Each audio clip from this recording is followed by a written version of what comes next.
오늘 우리가 사도행전 3장 1절에서 10절까지의 말씀을 함께 읽었는데요. 오늘 이 말씀을 가지고 예수가 나타나는 교회, 무엇이 나타나는 교회요? 예수가 나타나는 교회라는 제목으로 말씀을 함께 나누도록 하겠습니다. 오늘 말씀을 시작하면서 2010년도 국민일보에 기재된 한 기사의 내용을 여러분들에게 읽어드리고 또 이것을 나누면서 말씀을 시작하도록 하겠습니다. 몇 년 전 어느 날이었습니다. 새벽 기도를 마치고 집에 돌아왔는데 문 앞에 강보에 쌓인 갓난아이가 놓여 있었습니다. 태어난 지 며칠밖에 지나지 않아 그야말로 핏덩어리였습니다. 누군가 피치 못할 사정으로 아이를 낳았는데 아이를 키울 수 없어 데려다 놓은 것 같았습니다. 그런 가운데 이 목사님은 고민을 하기 시작했습니다. 아이를 경찰서나 아동보호실로 보내줄 것인가? 아니면 이 아이를 내가 키울 것인가? 그런 가운데에서 심각하게 고민한 가운데 목사님은 그 아이를 키우기로 결심합니다. 하나님이 보내주시는 늦둥이라고 생각하고 이 아이를 전심으로 키우기를 결단합니다. 그런데 이러한 결심 속에서는 더 놀라운 하나의 뜻이 숨겨져 있었는데 그것은 바로 목사님이 어디선가 지켜보고 있는 이 아이의 어머니를 생각하며 그 어머니의 판단이 결코 틀리지 않았다는 것을 알려주기 위해서 더 나아가 험난하고 삭막한 이 시대 속에서 바로 교회가 희망이라는 사실을 가르쳐주기 위하여 목사님은 이 아이를 입양하여 키우게 됩니다. 비록 넉넉하지 않는 목회자의 삶이지만 아이는 무럭무럭 자라게 되었고 목사님의 가정에 기쁨이 되었다는 이야기의 내용입니다. 여러분, 2021년의 새해의 시간들을 밝았는데 여러분의 삶 속에서 교회라는 것이 무엇이라고 생각하십니까? 여러분들이 생각하는 교회는 무엇입니까? 단지 십자가가 있고 건물이 있으면 교회가 되는 것일까요?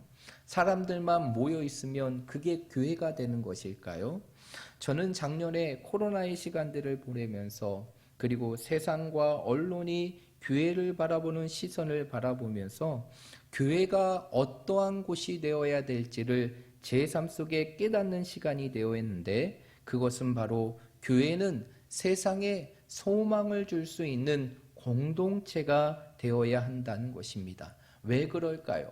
그것은 바로 하나님께서 이 땅에 교회를 세우신 것도 예수 그리스도의 터 위에 교회를 세우신 것도 이 세상에 무엇을 주시기 위함이기 때문입니까? 소망을 주시기 위함이기 때문이에요. 죄로부터의 구원의 소망, 고통으로부터의 벗어나는 소망, 천국에 대한 소망, 많은 소망을 우리에게 주시기 위해서 하나님께서 이 땅에 세우신 것이 바로 무엇이냐? 교회라는 것이에요. 그래서 저는 확신합니다.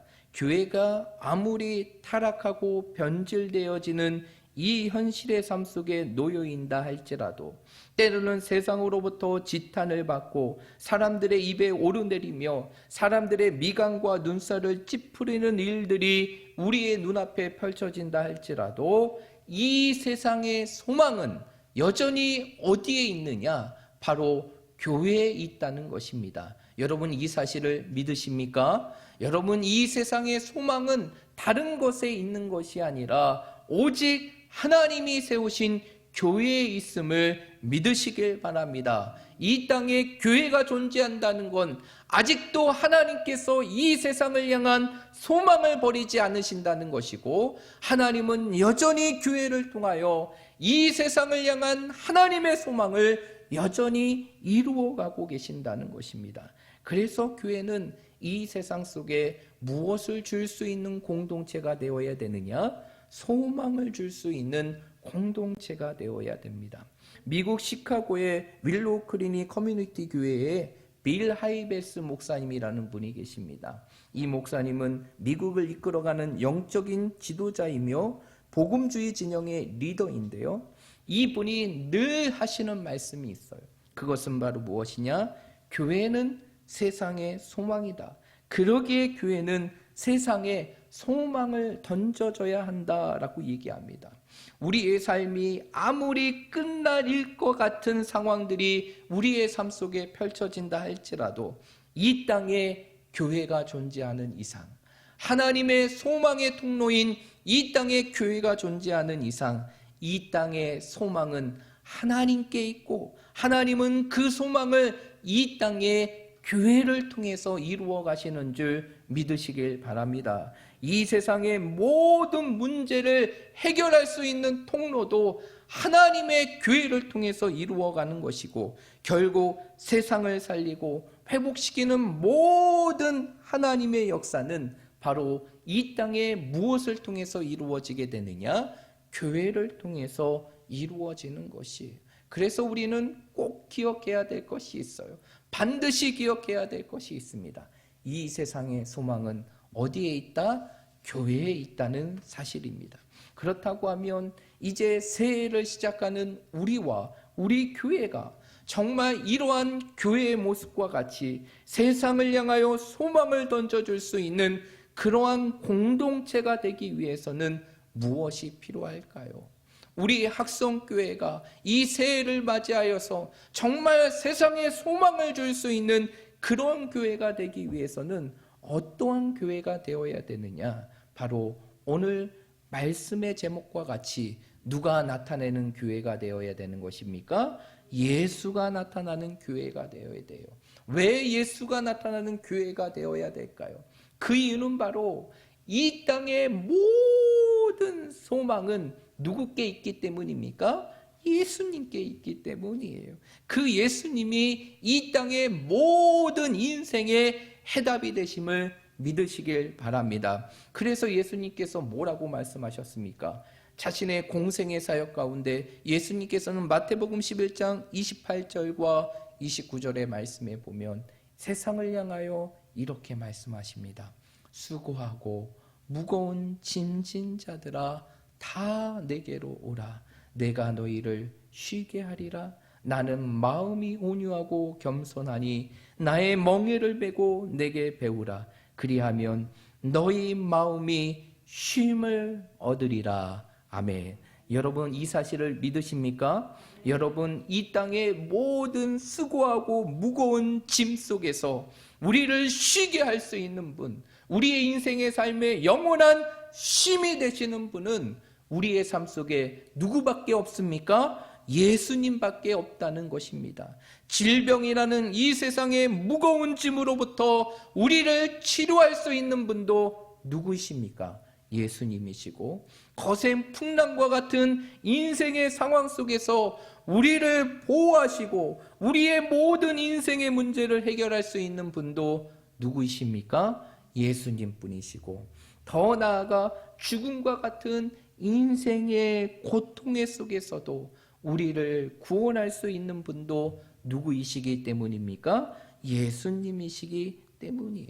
오늘 본문의 말씀은 이러한 예수님을 통해서 인생이 달라지고 삶이 바뀐 한 사람의 모습을 기록하고 있는 것이 바로 오늘 우리가 읽었던 이 본문의 말씀인데, 그 주인공은 바로 무엇이냐? 성전 미문에 앉아 있었던 안진뱅이였다는 것입니다. 여러분 오늘 2절의 말씀에 보면 이 안진뱅이는 처음부터 한 번도 일어섬을 경험하지 못한, 나면서부터 걷지 못하게 됐던 사람이 바로 안진뱅이였어요. 이러한 안진뱅이의 삶은 한마디로 어둡고 절망적인 인생의 삶이었습니다. 왜? 자기의 힘으로 아무것도 할 수 없기에 그는 평생의 삶을 남을 의지해서 살아갈 수밖에 없었고 자신의 생명을 구걸해서 살아갈 수밖에 없었다는 것이죠.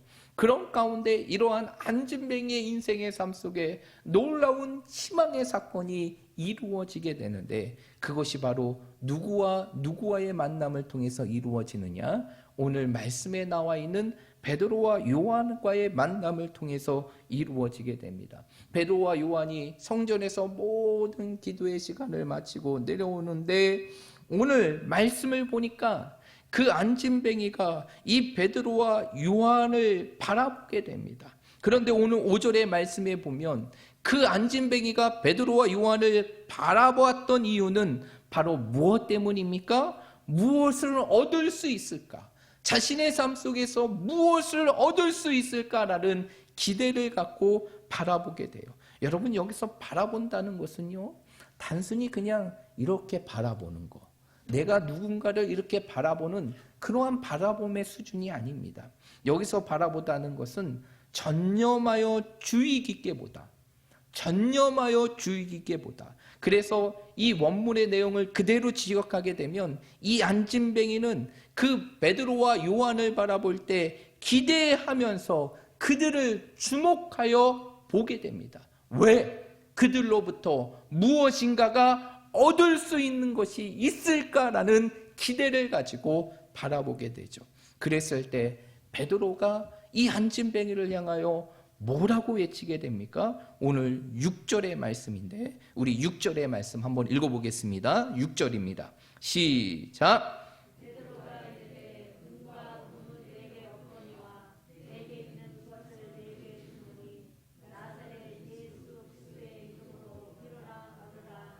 아멘. 오늘 이 말씀을 보니까 베드로가 그 안진뱅이를 향하여 자신을 주목하여 보고 무엇인가를 얻고자 하는 그 안진뱅이를 향하여 무엇을 주게 됩니까?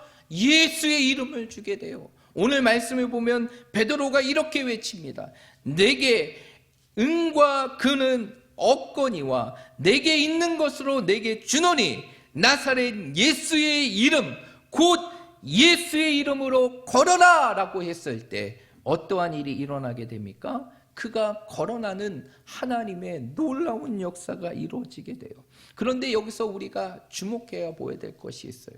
오늘 베드로가 그 안진뱅이를 향하여 그 예수의 이름을 전해줬던 것은 그에게 은과 금이 없었기 때문에 예수의 이름으로 전해졌다라고 생각할 수 있는데 실제적으로 이 성경의 원문의 내용을 보면 사실상 전혀 다른 내용들이 이 안에 포함되어 있습니다. 여기서 얻거니와라는 단어 있잖아요. 이 얻거니와라는 단어는 어떤 것을 대신해서 주는 수준, 물질의 보상의 수준이 아니라 더 위대한 것을 암시한다는 거예요. 더 위대한 것을 암신다는 것은 무엇이냐? 결국 베드로가 그 안진뱅이를 향하여 자신에게 무엇을 얻을까 바라보는 그 안진뱅이를 향하여 예수의 이름을 전해줬던 것은 그가 갖고 있는 어떠한 금보다 더 위대한 그 이름을 그 안진뱅이에게 준 것이라는 것이, 자기가 가진 것이 없기 때문에 예수의 이름을 준 것이 아니라 내가 갖는 어떠한 금보다도 어떠한 은보다도 더 위대한 이름, 더 능력의 이름, 그 예수의 이름을 주었을 때 어떠한 결과가 나타나게 됩니까? 평생을 일어나 보지 못했던 그 안진뱅이가 다시 일어나게 되는 하나님의 놀라운 역사가 일어나게 되고, 어두운 터널과 같은 인생의 절망 속에 있었던 그 안진뱅이의 인생의 삶이 이제는 절망이 아닌 무엇으로 바뀌게 됩니까? 희망으로 그의 인생이 바뀌게 되는 놀라운 역사가 이루어지게 되는 것이죠. 결국 이 안진뱅이의 삶을 통해서 우리가 확인할 수 있는 것은 결국 이 세상에 소망을 줄 수 있는 이름, 그 이름은 바로 오직 무엇뿐이라는 것입니까? 예수뿐이라는 것이에요. 그렇다고 하면 이 땅에 영원한 소망이신 예수 그리스도, 그 예수 그리스도를 나타내는 성도, 그 예수 그리스도를 나타내는 교회가 되기 위해서는 우리의 삶 속에 어떠한 모습이 있어야 될까요? 저는 오늘 여러분들과 두 가지를 함께 나누고 싶은데, 첫 번째, 세상의 소망이신 예수 그리스도를 우리의 삶을 통해서 나타나고 우리의 교회를 통해서 드러내기 위해서는 한 가지가 있어야 되는데, 그것은 바로 무엇이냐? 소망이신 예수님을 뭐 해야 될까요? 전해야 한다는 것이. 여러분, 사도 바울은 오늘 이 시대를 살아가는 우리들에게 이렇게 말씀하십니다. 디모데후서 4장 2절의 말씀인데 한번 찾아볼까요? 디모데후서 4장 2절입니다. 디모데후서 4장 2절.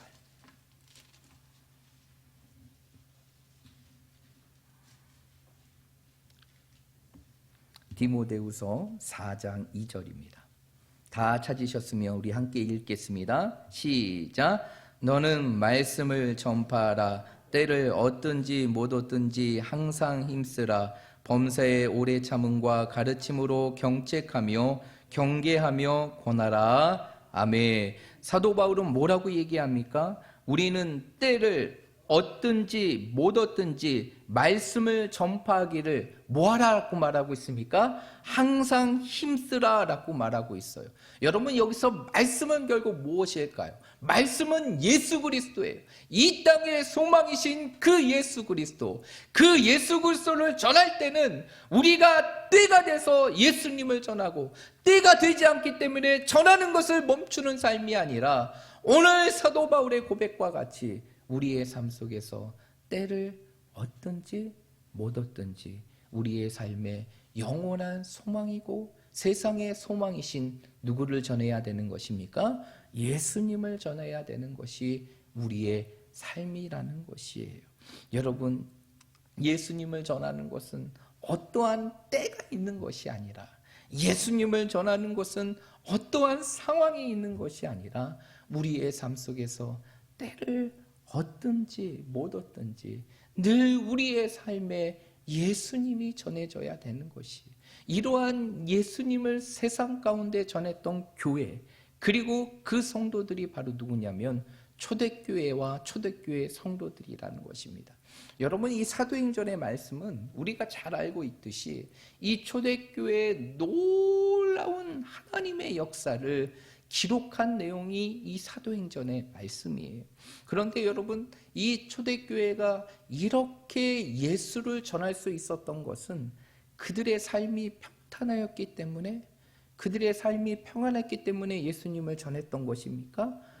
아니에요. 여러분, 우리가 사도행전의 말씀을 읽어보아서 알지만, 눈 감은 자는 눈을 뜰지어다, 눈 감은 자들은 눈을 뜰지어다. 말씀을 들으시길 바랍니다. 보십시오. 이 사도행전에 나오는 초대교회에는요, 정말 그들의 삶 속에서 예수님을 전할 수 있는 상황에 대해서 예수님을 전했던 것이 아니에요.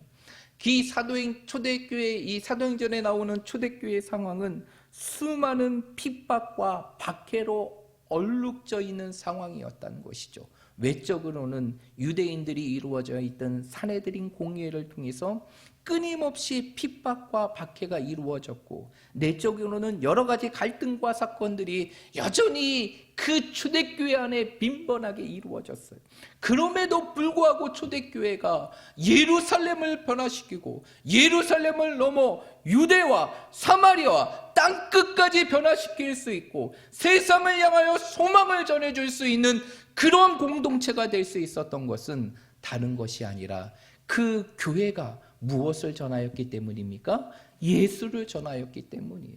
그것이 바로 4장에서 아주 분명하게 나타나는데, 사도행전 4장의 말씀을 한번 보십시오.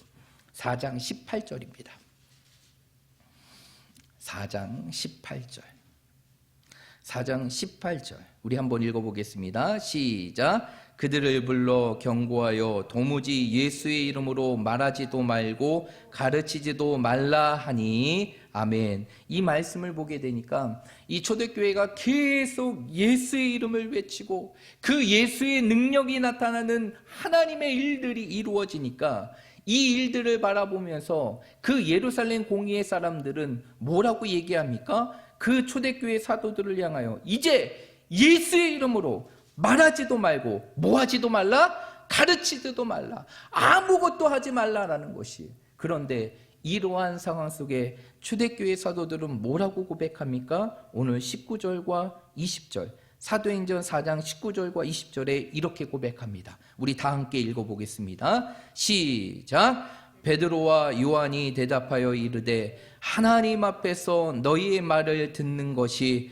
하나님의 말씀을 듣는 것보다 옳은가 판단하라. 우리는 보고 들은 것을 말하지 아니할 수 없다 하니. 아멘. 이 베드로와 요한이 뭐라고 얘기합니까? 초대교회 사도들이 뭐라고 얘기해요? 예수의 이름으로 아무것도 하지도 말고 가르치도 말라는 그 상해드린 공의의 명령 앞에 뭐라고 대답합니까? 하나님 앞에서 너희의 말을 듣는 것이 하나님의 말씀을 듣는 것보다 더 옳은가 판단하라. 우리는 보고 들은 것을 뭐하지 아니할 수 없다? 말하지 아니할 수 없다. 이 이야기는 무엇이에요? 내가 보고 들었던 그 예수, 세상의 소망이신 예수를 너희가 아무리 우리의 입을 막는다 할지라도 나는 그것을 말하지 아니할 수 없다라고 고백하게 되는 것이에요. 여러분, 코로나의 상황들이 지속이 되면서 모든 교회와 성도들에게 나타나는 동일한 현상이 바로 무엇입니까? 예수를 전해야 되는 상황들이 막혀버렸어요. 이 코로나의 상황 속에서, 그리고 계속적으로 안 좋게 빚어지는 교회의 모습들로 인하여서 이제는 교회가 전해야 될 예수의 통로가 점점점 막혀버리게 됩니다. 이제는 입으로도 외치지 못하고 손으로도 무엇을 주시지 못하는 그러한 상황이 있어요. 그러면서 모든 교회들은 한결같이 이렇게 얘기합니다. 이제는 이 코로나 때문에 우리는 아무것도 할 수 없다라고 얘기합니다. 그러나 오늘 초대교회의 모습을 보십시오. 그들의 삶 속에 핍박과 박해가 있을지라도 세상들이 그들의 손을 막아버리고 그들의 입을 막아버린 상황 속에서도 그들은 예수의 이름을 전하였다는 것이, 여러분, 우리의 입이 막혔으면 우리는 무엇으로 예수님을 전해야 될까요? 성김으로 예수님을 전해야 되는 것이고, 그들에게 나눠줄 수 있는 예수가 없다면 우리의 삶을 통해서 우리 안에 계시는 소망이신 예수님을 전해야 한다는 것이에요. 이러한 예수의 전하는 삶이 되어질 때 결국 우리의 삶은 예수가 나타나는 삶이 되고 우리 교회는 예수가 나타나는 교회가 되며 더 나아가 이 세상에 소망을 줄 수 있는 소망이 되는 교회와 성도가 될 줄 믿으시길 바랍니다. 그러므로 우리 사랑하는 모든 성도들이 이제 우리에게 멈춰졌던 우리의 입을 다시 벌리고 우리의 중단됐던 우리의 손을 다시 펴고 움츠렸던 우리의 몸을 다시 일으켜서 이제 우리의 모든 것을 통해서 소망이신 예수 그리스도를 증거하고 그 예수 그리스도를 전함을 통하여서 이 땅에 소망이 되는 성도, 이 땅에 소망이 되는 교회가 되시기를 주님의 이름으로 축복합니다. 두 번째로 우리의 삶 속에 그리고 우리의 교회를 통해서 예수가 드러나기 위해서는 결국 우리의 삶 속에 어떠한 모습이 있어야 되느냐? 바로 내 삶의 주인이 예수이시고 그리고 우리의 공동체, 우리 교회의 주인이 바로 예수이심을 믿어야 한다는 것입니다. 여러분, 우리 인생의, 내 인생의 주인은 누구입니까? 나입니까? 나입니까? 나입니까? 누구입니까? 예수님이심을 믿으시길 바랍니다. 내 인생의 삶의 주인은 예수님이세요. 그러면 우리 교회의 주인은 누구이십니까? 목사일까요? 장로님이십니까? 아니면 헌신적인 누군가입니까? 아니에요. 이 교회의 주인 또한도 예수님이심을 믿으시길 바랍니다. 우리의 삶의 주인이 예수님이시고 우리 교회의 주인이 예수님이심을 우리의 삶 속에서 확실하고 그리고 그 모습을 드러낼 때 결국 이 땅에 다시 소망은 이루어지게 되는 것이고 하나님의 소망은 이 땅의 교회를 통해서 이루어짐을 믿으시길 바랍니다. 그러므로 우리 학성교회가 앞으로 세상을 줄 수 있는 교회, 그리고 모든 성도들이, 지금 이 자리에 있는 여러분들이 세상의 소망이 될 수 있는 성도가 되기 위해서는 우리의 삶 속에서 내 삶의 주인이 예수이시고 내 교회의 주인이 예수님이심을 날마다 드러내는 삶을 살아가야 돼요. 그러기 위해서는 우리의 마음 가운데 누구의 마음을 품어야 될까요? 누구의 마음을 품어야 될까요? 예수님의 마음을 품어야 되는 것이. 그래서 사도 바울은 빌립보서 2장 5절에 이렇게 얘기합니다. 너희 안에 이 마음을 품으라. 너희 안에 이 마음을 품으라. 이 마음은 곧 그리스도 예수의 마음이다 라고 말씀하셨다는 것이죠. 여러분, 우리의 삶 속에 예수님의 마음이 풍겨질 때 그것이 바로 우리의 삶의 주인이 예수님이 되는 것이고, 그러한 예수님이 주인이 되는 성도들이 모여있는 공동체가 바로 예수가 주인이심을 드러낼 수 있는 교회가 될 수 있는 것이에요. 그러므로 여러분의 인생의 삶 속에 반드시 기억하시길 바랍니다. 내 삶과 우리 교회의 주인은 바로 예수님이시다. 그 소망이신 예수님이 내 삶의 주인이시고 우리 교회의 주인이심을 우리의 삶을 통해서 드러낼 때 우리는, 그리고 우리 교회는 이 세상 속에서 소망을 줄 수 있는 공동체가 될 수 있는 것입니다. 그러므로 우리 사랑하는 모든 성도들이 이 말씀을 기억하면서 정말 예수가 주인인 인생의 삶을 여러분의 삶을 통해서 이루어가고, 그리고 우리 교회가 정말 예수님이 기뻐하시고 예수님이 좋아하시고 예수님이 원하시는 이들을 위하여 우리의 삶을 드리고 헌신함을 통하여서 우리뿐만 아니라 우리 학성교회가 이 원주를 변화시키시고, 그리고 이 세상을 변화시키고 이 열방을 바꿔가고 세상을 향하여 소망을 줄 수 있는 그러한 공동체로 세워지는 아름다운 교회가 되기를 주님의 이름으로 축복합니다. 그것을 위해서 우리가 해야 될 것은 두 가지예요. 오늘 말씀과 같이 우리의 삶의 영원한 소망이고 세상의 소망이신 누구를 전하는 것?